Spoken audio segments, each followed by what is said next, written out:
Yang aku bilang dari dulu ya, sebetulnya udahlah nggak perlu pakai tes DNA segala macem, udah di stop aja udah capek.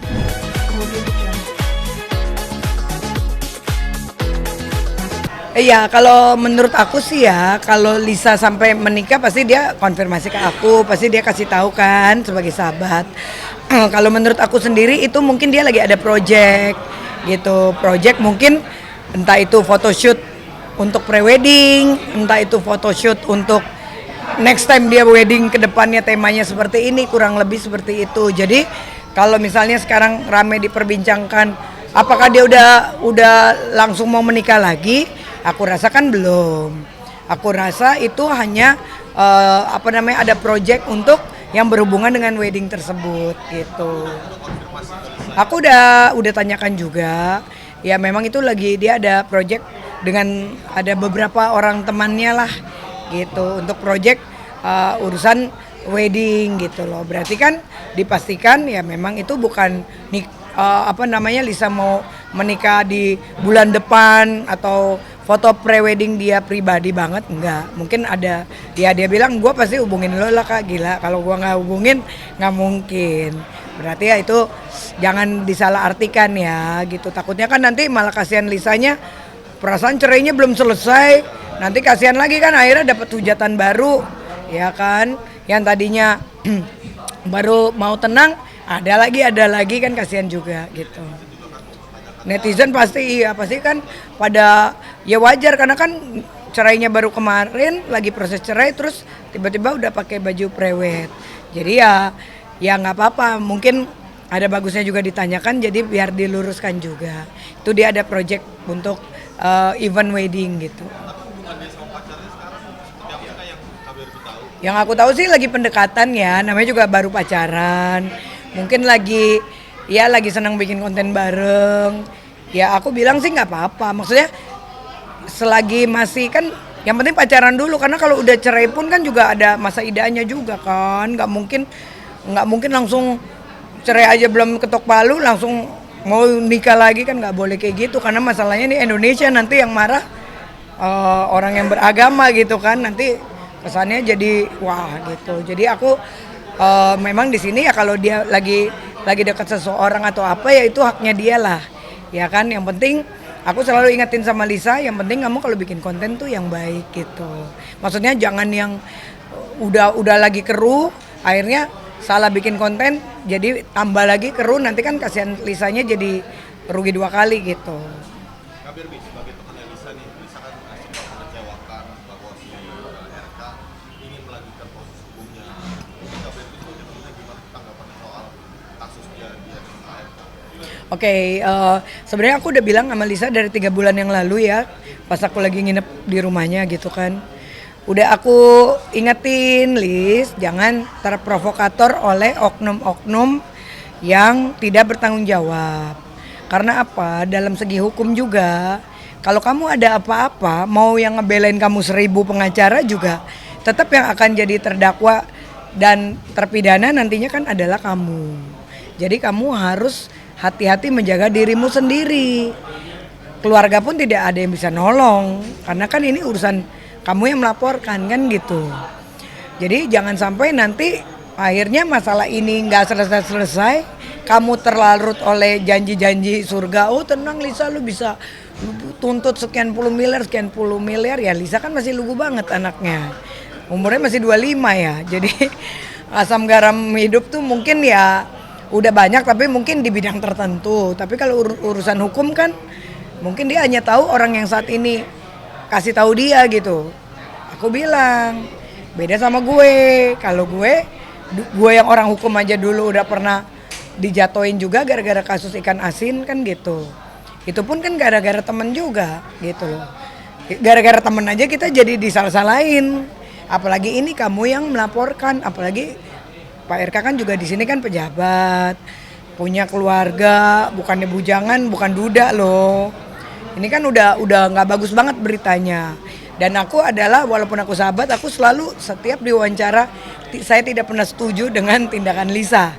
Karena aku bukan orang yang muka dua ya. Jadi mentang-mentang dia temen gue ngebelain enggak. Kalau aku yang salah-salah yang benar-benar. Justru sebagai teman kita harus mengingatkan gitu. Nah, Ya sekarang kan bener. Kemarin udah bener tuh. Iya kak, gue kagak mau deh kak. Udah ya kak ya capek. Ya udah gue bilang. Nanti lu yang jadi berbalik. Mereka yang apa namanya laporkan kamu kena lo. Apalagi tidak terbukti. Kamu yakin waktu itu kan belum hasil tes DNA kan masih belum ya. Kamu yakin ini hasil tes DNA udah pasti oke. Enggak kak, aku yakin sih yakinnya. Aku sih dalam hatiku enggak ya, dalam hatiku ya I don't care gitu. Cuman kan aku nggak mungkin matain temen karena kan kita harus menghargai dia kan.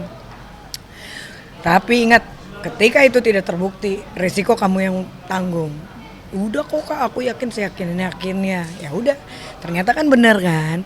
Makanya sampai kemarin mau tes DNA lagi ke Singapura kemana-kemana. Aku bilang aduh, lu ngapain mau lu ke ke Zimbabwe juga kagak akan ada hasil kalau memang itu ternyata tidak terbukti. Menurut aku di silent aja udah selesai, case close ya kan, nggak usah lagi ngoceh lagi di media. Satu kan keluar biaya banyak loh, bolak-balik ke persidangan udah berapa ya kan, terus akibat kerugian itu juga kan akhirnya apa, belum lagi sekarang ada tuntutan dari beberapa korban juga yang diduga juga kan dia melakukan penipuan dan penggelapan ya kan, dia udah menjual pajamas, itu pun gue kena korbannya juga, kena di DM juga gitu.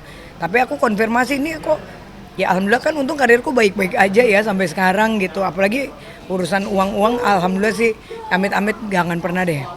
Aku sampai KBRB kan sahabatnya bilangin dong sama Kalisa itu banyak banget sama para korban nih kak, bukti transfer aku udah kirim nih kak, bukti chat katanya udah nanti barangnya lagi di dalam perjalanan. Sampai sekarang kak udah 2 bulan 3 bulan kagak nyampe. Emang kecil sih kak, cuman 200 300 400 ya, ada juga yang 1 juta 2 juta barangnya nggak dikirim. Tapi kan ketika aku konfirmasi waktu itu kan Lisa bilang enggak kok kak udah ada, tapi menurut pengakuan mereka kan enggak. Jadi ketika aku ngelihat wah ada beberapa korban yang melaporkan dia di Polda, waduh ini tambah berat ini urusannya nih, yang urusan Pak RK belum selesai, yang urusan ini dugaan penipuan penggelapannya juga belum, ya kan baru mulai akan dilaporkan dan lagi berproses. Nah ini kan kasihan dia loh gitu. Jadi ya aku sih jujur aja aku khawatir. Makanya sekarang aku ngerasa gini. Yang penting gue sebagai teman udah jagain lo ya. Tapi kan terlepas aku kan nggak bisa 1 kali 24 jam selalu ada di samping dia karena kan kerjaanku juga banyak ya kan. Jadi aku juga yang penting aku udah ngasih tahu ya, semoga dia tuh lebih dewasa gitu loh. Maksudnya ini loh KBRB tuh kasih tahu tuh karena sayang sama gue dan itu emang kenyataannya. Nah kayak sekarang kan coba akhirnya kan nanti berlapis kemana-mana ini urusannya kan. Nah yang kasihan siapa? Yang tepuk tangan ya orang di sekitarnya, tapi kan dia yang bakalan depresi. Toh kalau sampai amit-amit nanti ada penahanan atau ada apalagi amit-amit ya kalau sampai berlanjut sampai di penjara atau apa, kan yang rugi kasihan anak-anaknya, kasihan dia sendiri gitu. Bahkan sekarang si Lisa ini membocorkan nama-nama wanita lain yang jadi simpen. Nah itu kan lebih nggak bagus lagi. Itu juga aku malah belum lihat tuh ya karena dari kemarin aku sibuk banget. Gini loh, nah itu juga nggak boleh gini. Kita ini manusia. Aku juga nggak bilang aku juga bener 100%. Semua orang punya kekurangan masing-masing. Ya udahlah, itu bukan hak kita untuk membocorkan segala sesuatu. Istrinya aja baik-baik aja. Kecuali kalau istrinya yang bicara ya, itu mungkin masih worth it ya, masih aman.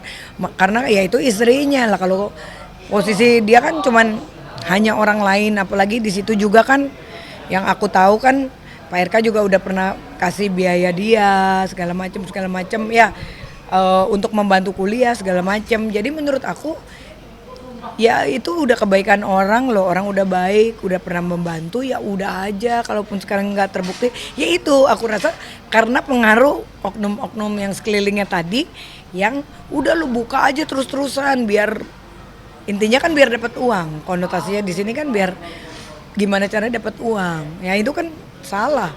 Itu kan nggak bagus. Apakah itu bagus? Enggak. Aku orang yang paling nomor 1, yang paling dari dulu aku udah marah. Nah oleh karena aku, kenapa sekarang aku, ya kebenaran aku sibuk juga.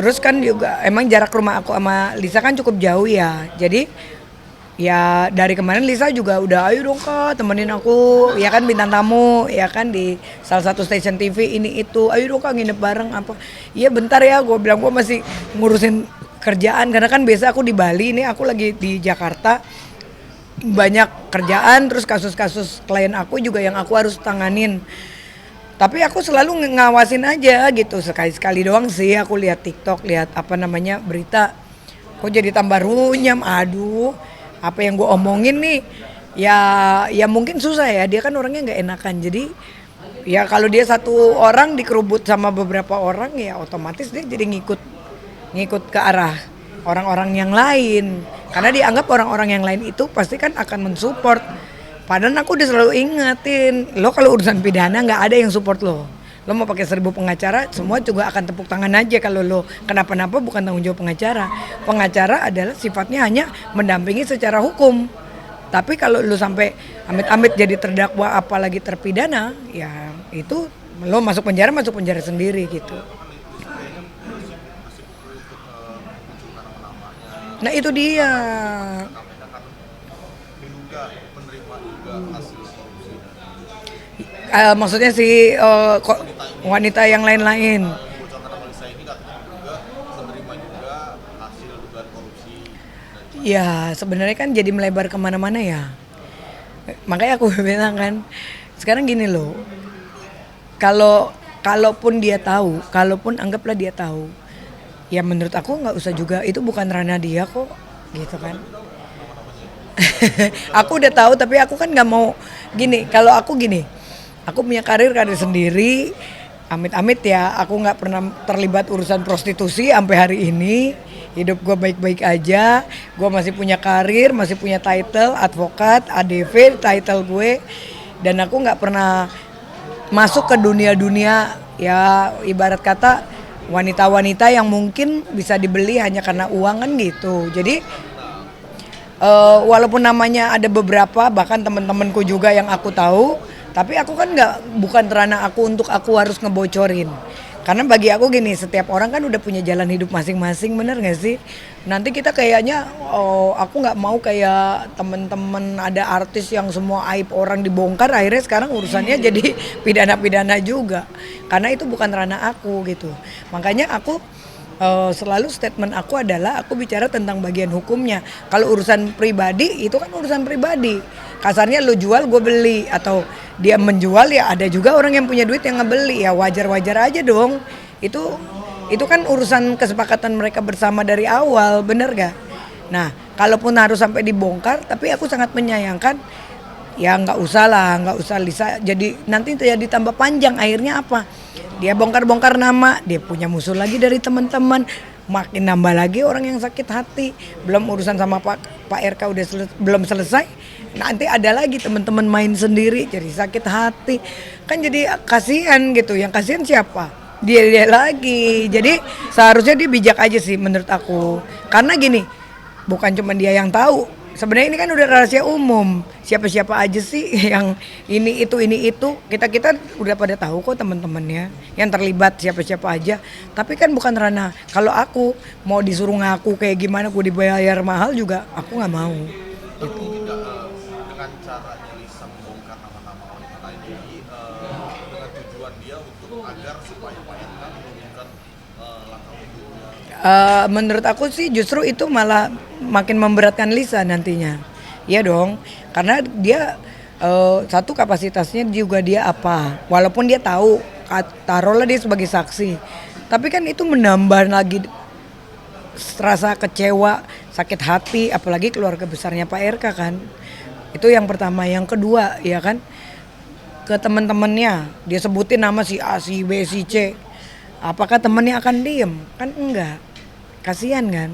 Akhirnya nambah lagi. Aku sih ya mungkin gini loh, mungkin Lisa ini namanya masih terlalu muda ya. Sebenarnya kasihan juga, kalau aku lebih kayak kasihan gitu karena pasti ada orang-orang di sekitarnya yang ngasih tahu udah lo buka aja, dengan lo buka nanti diiming-imingin kan lo akan memperingan hukuman lo, yang enggak juga bro. Lo makin kayak gitu, ini masalahnya siapa lawannya. Kalau lawannya itu maaf ya mungkin Pak RK orang biasa, lo bongkar aja semua. Kalau perlu ukuran bajunya nomor berapa, ukuran sepatu nomor berapa. Ya ini kan yang diduga mempengaruhi? aku nggak bisa ngomongin satu-satu namanya, tapi intinya aku seluruh dari statement aku pasti aku bilang oknum-oknum yang orang-orang terdekatnya, ya kan, entah itu dari mana, pokoknya karena mereka itu semuanya hanya memanfaatkan Lisa, maaf ya, memanfaatkan Lisa hanya untuk cari duit. Nah itu yang aku udah ngeliat, wah ini udah nggak sehat nih. Tapi kan karena kapasitasnya aku di sini, sampai Lisa bilang, kak apa lu aja yang jadi pengacara gue? Gue bilang mohon maaf, lu udah ada pengacara yang lain. Sebagai sebagai advokat ya, kita punya kode etik. Walaupun seorang klien berhak untuk mau itu 1.000 pengacara dikumpulin juga nggak ada masalah, selagi memang klien itu mampu. Tapi aku nggak mau membuat konflik di sini gitu. Soal tes DNA juga nih, Kak Berbi, si Lisa kan tentang tes DNA ulang yang kedua. Kecil dikit. Tes DNA ulang Heeh. dari Singapura, tapi Pak RK kan nggak berkomentar. Yang aku bilang dari dulu ya, sebetulnya udahlah nggak perlu pakai tes DNA segala macem, udah di stop aja, udah cabut laporan. Tapi kan susah. Oknum-oknum di sini kan mungkin ada yang merasa udah mensupport Lisa untuk uang segala macem dengan berharap kan 25 miliar. Gue bilang itu mimpi. Jujur aja aku udah bilang itu mimpi saja. Kemarin juga katanya sempat ada akan dapat di bawah 10 miliar. Gue bilang kalau bisa di bawah 10 miliar aja lu hebat banget lu, itu sih gila sih gue bilang. Tapi gue nggak yakin. Ya tapi kan bener kan akhirnya yang aku bilangin kan. Kan akhirnya bukannya dapat malah apalagi ada lagi tes DNA juga menyatakan tidak benar. Ya udahlah, makanya aku bilang lu mau sampai ke Zimbabwe juga nggak udahlah gitu, maksudnya karena gini kan buang waktu, buang energi, buang uang. Iya kalau lo misalnya contoh ke Amerika sekalipun, ya kan lo tes DNA, amit-amit kalau hasilnya enggak, gitu loh. Karena kan udah kita tuh udah tahu lah kronologis awalnya, tapi aku nggak bisa ceritain semuanya. Jadi ya udah dia maunya begini harus tes DNA dengan keyakinan dia. Sekali udah nggak terbukti ya udah, makanya aku bilang lu juga sih. Udahlah stop ya kan, jangan terus mau diprovokatorin orang dengan iming-iming. Ya sekarang siapa sih, semua orang kalau nggak mau nggak usah dikasih 1 miliar, apalagi 25 miliar itu kan siapa yang matanya nggak hijau gitu, 25 M gue bilang. Tapi kan nggak begitu juga bro, ini kan hukum ya kan, apalagi yang kita lawan ini orang besar loh, yang kasarnya lu tuh nggak ada apa-apanya, Lisa nggak ada apa-apanya gitu. I'm sorry to say, apalagi dengan kasus yang kayak gini gitu. Kasihan Lisa. Valino yang juga berjuang ingin tes DNA, ingin memperjuangkan anak DNA, yang dia menganggap bahwa dialah anak ayah biologis dari DNA. Gimana dong? Ya sampai saat ini kan Lisa kan nggak mau ya. Lisa nggak mau karena bagi Lisa ya di matanya Lisa udah lo kemana aja lah, udah ngapain lo ikut-ikutan urusan gue kan gitu. Jadi ya itu haknya Lisa kembali ya kan. Kan apapun itu kan namanya dia ibunya, dia yang mengandung, ya mungkin ya aku nggak bisa bongkar kenapa bagaimana, intinya dia tidak mau ya udah, walaupun aku tahu kenapa tapi kan ya udah itu anggap aja haknya Lisa. Karena kan tes DNA juga kan harus ada 2 kesepakatan juga. Kalau satunya emaknya kagak sepakat, ya percuma juga, gitu kan. Atau mungkin dulu bagaimana, ya aku nggak bisa jabarin. Walaupun aku tahu, tapi ya intinya sampai saat ini Lisa kan nggak mau, gitu. Terakhir ada apa yang mau disampaikan sama Lisa? Ya pokoknya Lisa saat ini pesan aku, please banget dengerin aku nih ya kan. Walaupun aku sedikit lagi sibuk, aku nggak bisa spend time tiap hari sama kamu, tapi please dengerin omongan aku karena ini urusan hukum kamu ini lagi berproses dan pastinya ya kan dengan beberapa dugaan-dugaan ke depan ini akan memberatkan kamu dan potensinya juga cukup besar loh. Amit-amit ya sampai kamu ya minimal terdakwa atau terpidana itu kesempatan untuk masuk ke urusan hukum itu cukup besar. Jadi tolong kamu jangan malah makin euforia saat ini gitu. Kamu jangan terlena gitu. Kamu fokus dulu nih, selesaikan dulu nih urusan hukum kamu dulu. Karena karir kita ya contoh lah. Sekarang kayak siapa sih kayak Nikita Mirzani aja kurang besar apa, kurang sakti apa ya kan, gila ya kan, banyak banget dari dulu laporannya yang laporin banyak kan, namanya orang setinggi tingginya langit akan ada masa dia jatuh juga ya kan, setinggi tingginya tupai meloncat akan ada masa dia jatuh. Jadi please banget pesan aku dari sahabat ya kan, sebagai sahabat kamu, please jaga diri baik-baik. Udah kamu selesaiin dulu, fokus. Setelah udah selesai semua barulah kamu berkarir lebih nyaman. Perbaiki nama baik kamu, ubah image-image yang negatif jadi positif.